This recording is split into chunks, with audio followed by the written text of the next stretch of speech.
Hey everybody, and welcome back to the Astral Tourist. I finally had an absolutely amazing astral projection worth sharing last night. So here I am to share some about it, and I also took some time this morning to turn it into a song. Think of it as a kind of sonic postcard. So I was kind of half dreaming, half astral projecting. I wasn't really sure. I didn't test it too much. But I became lucid when I was on a flying supersonic train with these super narrow hallways. And like I said, it felt like both at the same time, both dream/astral projection. Everything was filled with bright white light. I was going at some kind of a super speed.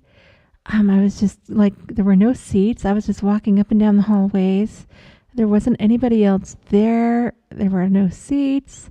I decided to make an intention to astral project in case I wasn't already. I didn't want to take the time to test it and all that mess. I just decided I was going to get out of there and make sure I was actually out of body and astral projecting.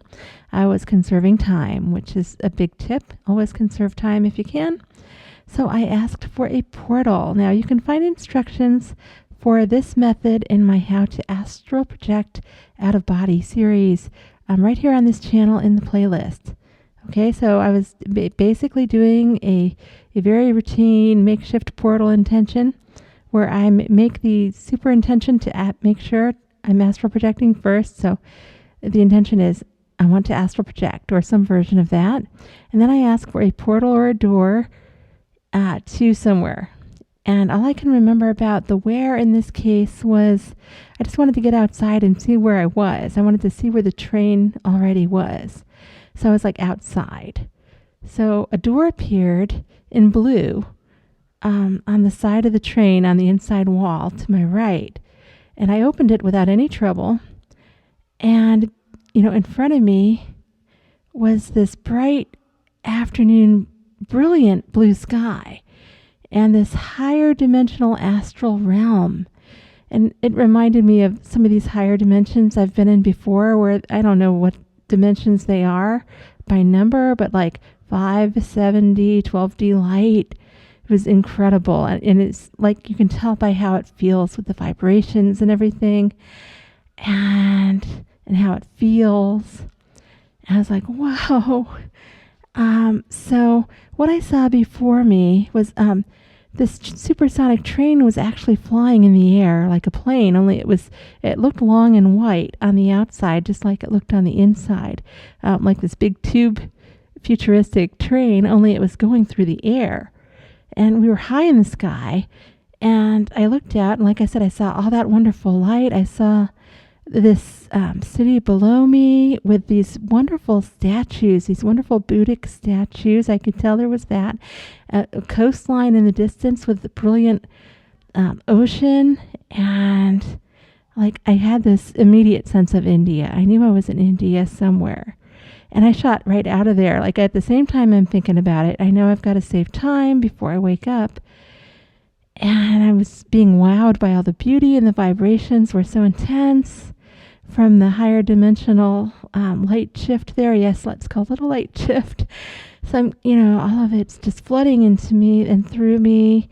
And I'm just trying to like stay neutral, because you got to stay neutral and not get too excited or you wake up, right? And so I'm like zooming out of there all the time, like trying to be as neutral as I can while being as happy as I can.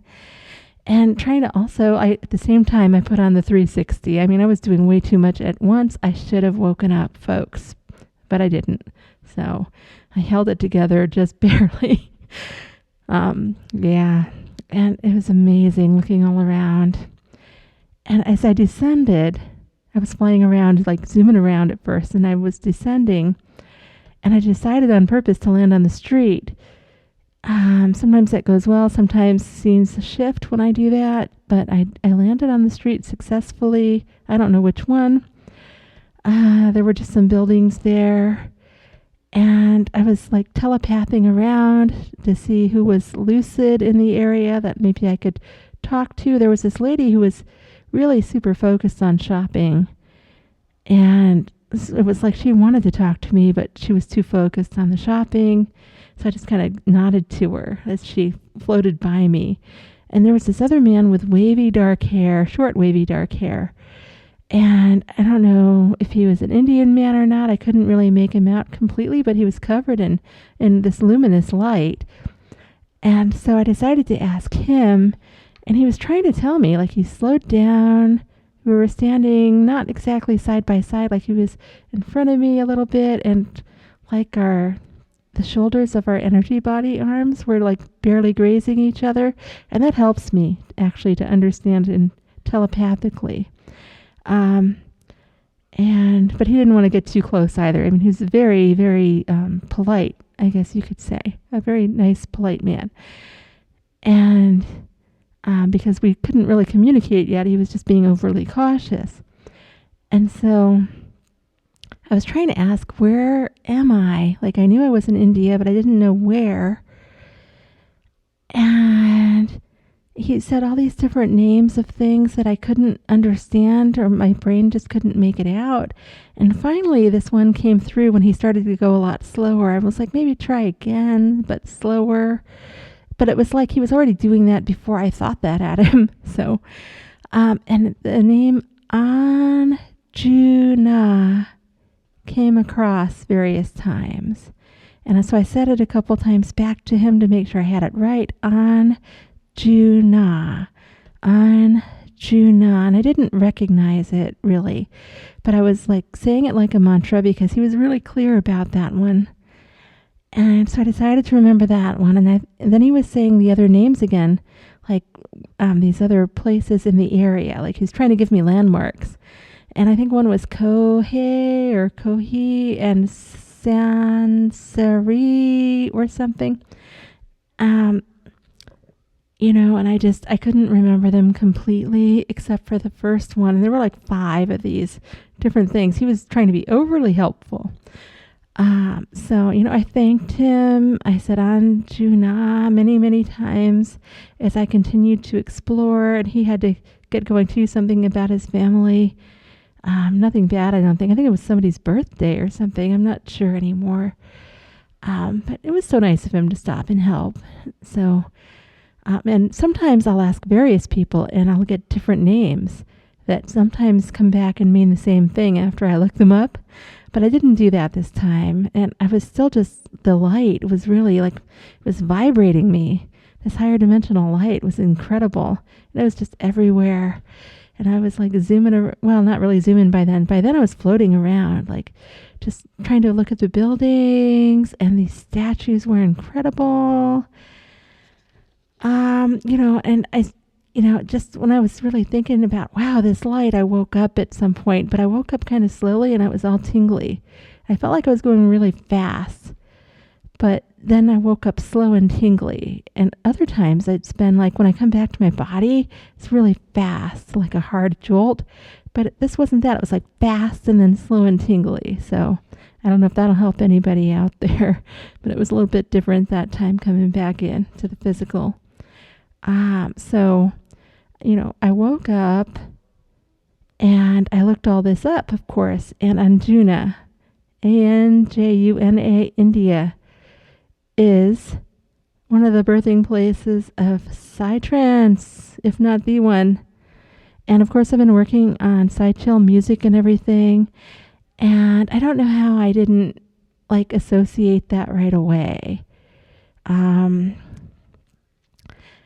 I know about Goa Trance, and I used to listen to Goa Trance songs all the time, but somehow I never associated them with Anjuna at all. I mean, it's possible I heard the word many years ago, or went by in a YouTube video while I was listening to a Goa Trance song or something. But it's never been at the forefront of my mind. And so, as I was reading that, I was like, of course, because I've been so focused on the music, that probably my vibration from working on all the music probably attracted me to that place.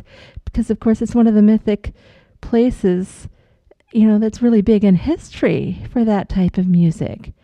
So, that part all makes sense and it fell into place as I was reading about it. I was like, wow, I don't know why I never associated it with Anjuna, but I didn't. So there's that.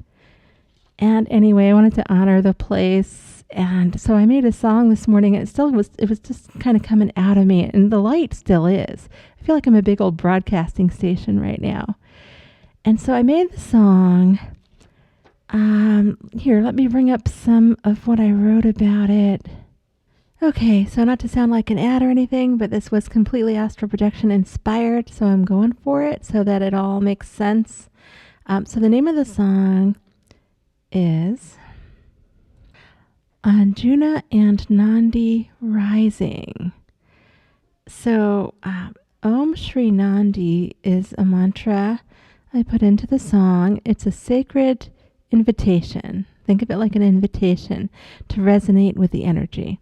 So from the cosmic source Om, we welcome the auspicious grace of Shri and the joyful guardian Nandi, who is Shiva's vehicle, to guide awareness toward upliftment, balance, and bliss. And in the case of this sharing and song, Nandi represents all that higher dimensional light that I'm trying to share with all of you. The light is the vehicle. And that's how all of this came together. So I'll be putting the song up over on the music channel. I will leave a link in the description. It's a sonic pilgrimage to the luminous coast of India. Anjuna and Nandi Rising is a journey through sun-drenched ancient architecture and the rhythmic pulse of the tides. As the mantra Om Shri Nandi echoes through the space, the track invites you to rise beyond the physical and drift through a radiant realm of golden white light, inner clarity, and nirvana. So basically, I'm inviting you to share my experience with me as I'm able to share it with you in this small way. So thank you for listening. If you liked the sharing, please like, subscribe, and share it with others if you think it could be useful or helpful. Check out the song. If you like it, that's great. If not, that's great. If you just like the astral projection sharings, that's great too. Lots of love to everybody. Thanks so much for tuning in. And as always, happy astral travels.